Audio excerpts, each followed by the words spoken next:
ಯೆಶಾಯ 48ನೇ ಅಧ್ಯಾಯ ವಚನ 21-22.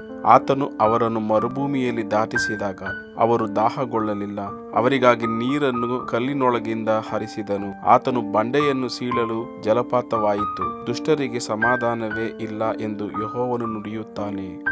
Isaiah chapter 48 verse 21-22. They did not thirst when he led them through the desert. He made water flow for them from the rock.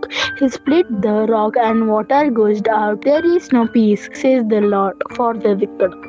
यशाया अध्याय 48 वचन 21 और 22। जब वह उन्हें निर्जल देशों में ले गया तब वे प्यासे न हुए। उसने उनके लिए चट्टान में से पानी निकाला, उसने चट्टान को चीरा और जल बह निकला। दुष्टों के लिए कुछ शांति नहीं, यहोवा का यही वचन है। ஏசாயா 48ஆம் அதிகாரம் 21-22 வசனங்கள். அவர் அவர்களை வனாந்தரங்களில் நடத்தும் போது அவர்களுக்கு தாகவிடா இருந்ததில்லை. கன்மலையிலிருந்து தண்ணீரை அவர்களுக்கு சுரக்க பண்ணினார். கன்மலையை பிளந்தார், தண்ணீர் ஓடி வந்தது.